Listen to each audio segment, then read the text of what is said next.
نہیں سمگلنگ ہے نہیں, یہ تجارت ہے, یہ تجارت ہے.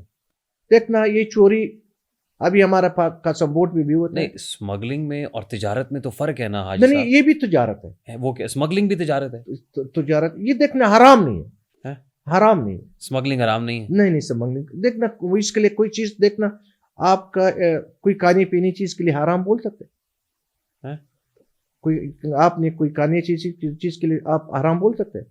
وہ نہیں بول سکتے. کھانے کی چیز جو بھی ہو دیکھنا کیا یہ آپ کا کپڑا, اگر وہ رشوت کے پیسوں سے, رشوت دیکھنا ناجائز پیسے سے, تو پھر تو ہمارا پاکستان میں بغیر رشوت کے اللہ کو کوئی کام بھی ہو سکتے ہیں. ٹھیک ہے, یا اگر یہ اچھا ہو یا برا ہو, یہ ہمارا پاکستان ہے. پاکستان ایسا نہیں تو پاکستان میں ہر وہ کام ہو سکتا ہے. کہ آپ نے دیکھے ہوئے کہ آپ ایک گھر میں یہ ہم سے یہ پتہ کرتا ہے, آپ جائے بھی کلیکٹر سے پتہ کرو یہ حلال ہے یا حرام ہے, یہ اسمگلنگ ہے یا نہیں. میں بتا دیکھیں جن چیزوں, اب دیکھیں یوتھ بیٹھی ہوئی ہے, پورا پاکستان دیکھ رہا ہے آپ کو, ہمیں وہ بات کرنی چاہیے جس سے لوگ کوئی رہنمائی لیں, اچھی بات لیں, جو نصیحت آپ کریں لوگوں کو کرنی چاہیے نہیں کرنی چاہیے. اب ذرا طے کر لیتے ہیں. دیکھیں پاکستان میں جن چیزوں کی سب سے زیادہ اسمگلنگ ہوتی ہے ان میں ٹائر ہیں, اسٹیل ہے, اس میں چائے ہے, اس میں ڈیزل ہے. اگر میں ڈیزل اور پیٹرول کی بات کروں نا تو ملکی طلب کا تقریباً 33 سے 40% جو ہے وہ اسمگل ہو رہا ہے. ٹائر 70 ارب روپے کا نقصان ملکی خزانے کو لگ رہا ہے, 70 ارب سے زائد کا نقصان ٹائروں پہ لگ رہا ہے. اسٹیل میں 25 ارب, یہ سالانہ کی بات کر رہا ہوں, اسٹیل میں 25 ارب روپے سالانہ کا ٹیکہ لگ رہا ہے سرکار کو, پاکستان کو. چائے میں 40% سے زائد ایسی چائے ہے جو بغیر ڈیوٹی کے امپورٹ ہوتی ہے.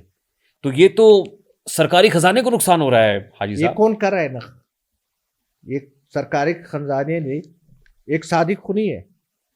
اس کے پیچھے کون ہے؟ اور بھی ہوں گے. بات یہ ہے بھائی جان, واحد میں ایک مشرف صاحب کی جانتا ہوں. مشرف صاحب نے یہ ملک پہ رحم کرتا تھا.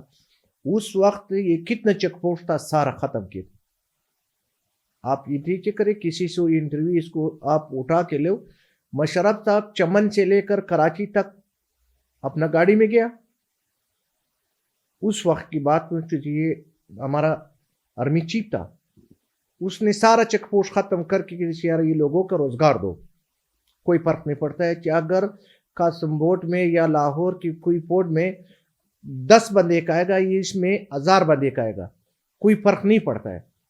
صاحب ایک چیز طے کر لیں, آپ نے کہا اسمگلنگ حرام نہیں ہے. نہیں حرام, آپ ملک سے پتہ کریں پھر آپ کو پتہ چل جائے گا. نہیں آپ کے پاس میں نے سنا کوئی فتویٰ بھی ہے اسمگلنگ حرام نہیں؟ ہم کو معلوم ہے کوئی فتویٰ ہے آپ کے پاس؟ ہم معلوم ہے, ہم نے علیمان سے مفتی سے ہم نے پتہ کیا ہوا ہے. دیکھنا یہ کام نہیں دیکھیں یہ دو چیز کلیئرٹی آنی دیکھنا جو اسمگلنگ, دیکھیں آپ نے جو اسمگلنگ کی ہے نا کہ آپ غیر قانونی طور پہ ملک میں کوئی چیز لے آئے, یہ ہے اسمگلنگ.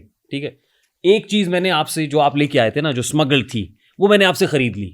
اسمگل چیز میں خرید سکتا ہوں, میں آپ کی لائیو اسمگل چیز خرید سکتا ہوں, یہ حرام نہیں ہے. لیکن آپ غیر قانونی طور پر بارڈر سے کوئی چیز لے آئے امپورٹ کر لیں جس پہ آپ نے کوئی ڈیوٹی نہیں دی ہوئی, کوئی ٹیکسز نہیں دیے ہوئے, ریاست کے قوانین کی کھلم کھلا خلاف ورزی کی ہے, وہ کیسے جائز حال ہو سکتا ہے؟ ابھی یہ مجھے بتائے, آپ نے اچھا سوال کیا یار اس وقت میں اتنا اربوں روپے کے نقصان ہوئے, 2 سال میں آپ کے حلفن کرتا ہوں بارڈر بند ہے. کتنا سال؟ 2 سال سے 2 سال سے ابھی کہاں سے آ رہا ہے؟ کوئی نہ کوئی نیٹ ورک کام کر رہا ہے نا, کہاں سے کوئی آپ نے دیکھنا آپ کا بھی ظاہر کاروبار بند تو نہیں ہوا ہوگا. بند ہے 2 سال سے, یہ آرڈر نکلے ہوئے, پھر میں نے 2 سال سے بھی تقریباً 3 سال سے ہو گیا, ہم نے چھوڑ دیا اپنا زندگی کے. میں کہا بندہ کوئی سخت نہیں کر سکتا ہے. ٹھیک ہے, اپنا زندگی میں نے جو بھی کر رہا تھا اللہ گواہ ہے, میں نے ملک کے خاطر ہر قربانی کے لیے ہم اس کے لیے فائدہ بھی دے سکتا تھا. فائدہ یہ تھی ہم کی وجہ سے ایسا نہیں ہم سارا ڈپٹی کی چور تھا, ہم نے آدھا ڈپٹی کر کے آدھا ڈپٹی کی بار اس نے چوٹ بھی دینا تھا 20-25%, 30%, 40%, 18 میں آپ چیک کرے چی. ہم نے ایک کلیکٹر کی ہمارا اچھا نام تھا, اس کے ساتھ اس نے کہا اگر اس لین پہ آپ آ جائے تو شاید ہو سکتا ہے میں آپ کے لیے اتنا بڑا چوٹ بھی دوں گا. میں کام کو مت تو یہ غریبوں کو دو, میں آپ سے کوئی میں بھی کام بند. آپ کسٹم کلیکٹر کی بات کر رہے ہیں؟ جی ٹھیک ہے, وہ جو اچھا کسٹمز ٹوڈے کی ایک رپورٹ ہے, intelligence and investigation record 50 containers trucks in 9 warehouses. آپ سے کوئی 50 ٹرک برآمد کیے تھے اور 9 ویئر ہاؤسز کے اوپر بھی انہوں نے وہاں سے سامان ریکور کیا تھا آپ کا. یہ کسٹمز ٹوڈے کے اندر آپ سے متعلق خبر لگی ہوئی ہے, اور صرف کوئٹہ میں نہیں بلکہ راول پنڈی, لاہور, کراچی, پشاور میں بھی ہوا تھا. کوئی ایسی ریڈ ہوئی تھی؟ دیکھنا میں نے آپ کو کہا کہ میرے اپنا ذات کا کوئی چیز نہیں ہے. یہ جو بھی دیکھنا ایک بندہ کوئی چیز دیکھا اس کو بولو صادق آج تک آپ دیکھنا یہ آپ بتا رہے اس نے ہمارا خلاف نام بھی ڈالا ہے کہ ایک بندہ اس وقت جو حسن فرید نام تھا اس نے ہمارا خلاف یہ پروپیگنڈا کیا تھا. نہ میرے نام پہ کوئی چیز ہے نہ میرے کوئی وہ جو حسن فرید والا معاملہ ہے وہ بھی ظاہر ہے یہ تو 2021 میں اس کو یہ بھی کہا کہ یار اس بھائی نے اس نے ہم کو دھمکی دیا کہ یہ خود کچھ کرتا ہے. ایک ڈرامہ اپنا حسن فرید کسٹم انٹیلیجنس آفیسر تھا, اس نے کہا یہ تھریٹ کیا ہے مجھے کہ جان سے مار دیں گے. دیکھنا حسن فرید کو بھی آپ جائے اس کو بھی دیکھو گا, میرے بھائی بھی آپ کو دکھا دوں گا. میں نے اتنا کمزور ہوں کہ میں اپنا بھائی اس کے لیے خود کچھ بننا کہ اس کو بھیجواتا ہوں. بندہ اتنا بیکار ہے جو بندہ اچھی انسان زندگی گزارتا ہے پھر وہ دہشت گردی کی طرف جاتا ہے. اس نے اپنا ایک اپنا نام بدنامی کی وجہ سے اس نے ہم کو وہ کرواتا کہ یار یہ بندہ ہم کے پیچھے پھر لگتا ہے. نہیں لیکن وہ اب بھائی کی نہیں, لیکن یہ جو کانفلکٹس اینڈ پیس اسٹڈیز کی رپورٹ ہے وہ یہ کہتی ہے کہ افغان طالبان کے ساتھ بھی تو آپ کا تعلق ہے نا. دیکھنا طالبان کے ساتھ یا اس کے ساتھ ہمارا تعلق ایسے ہے کہ ہمارا قبائلی وطن ہے.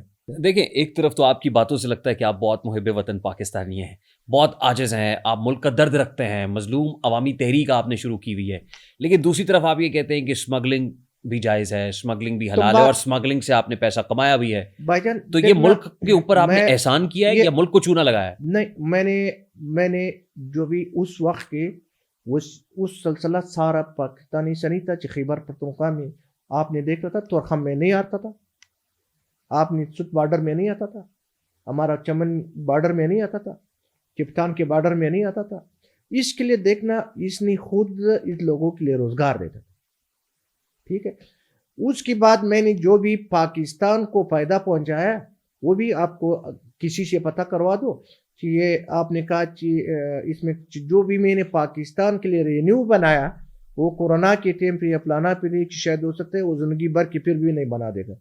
میں جو بھی اس ہر حکومت میں آتا ہے کوئی نرمی کرتا ہے کوئی سختی کرتا ہے, اس کی وجہ سے لوگ یہ کاروبار چاہتا ہے, یہ اسمگلنگ یا حرام یا حلال کو بات یہ پہ نہیں آتا ہے. نہیں دیکھیں ایک یہ ہے نا کہ اسمگلنگ میں اور تجارت میں تو فرق ہے نا, یہ دو چیزوں کو الگ رکھنا چاہیے ہمیں. نہیں فرق اسمگلنگ کس چیز کی, پاؤڈر کا, کسی بھی چیز کی ہو نہیں, اسمگلنگ اس کے لیے نہیں ہوتا ہے. یہ آپ جائے بھائی جان آپ جائے میرے ساتھ جاؤ, میں آپ کو لے جاؤں گا سعودی, میں آپ کو لے جاؤں گا آذربائیجان, میں آپ کو لے جاؤں گا پلانی پہ. یہ دیکھنا اس چیز کی کاروبار ہے.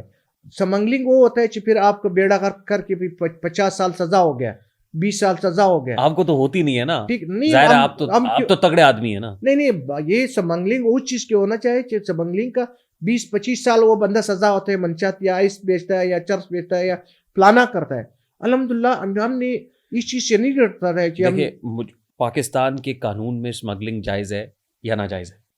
پاکستان کے قانون پہ دو چیز, پاکستان کے قانون میں یہ بھی ہے کہ بھائی آپ رشوت نہ لو. کسی نے آج تک پکڑوا ہے؟ وہ تو اسلام میں بھی ناجائز ہے, شریعت بھی اجازت نہیں دیتی کہ رشوت لے.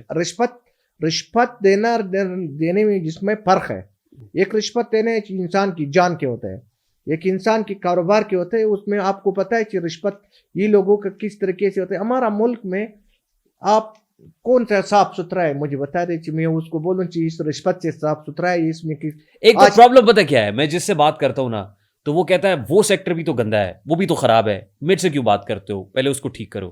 تو دو غلط چیزیں تو مل کے حاجی صاحب ٹھیک نہیں بنا سکتی نا. پھر آپ یہ کہیں کہ وہ بھی تو غلط ہے. میرے پہ کیوں اتنا زیادہ پروگرام اسی کی بات پہ کیا تھا کہ بھائی آپ اسمگلنگ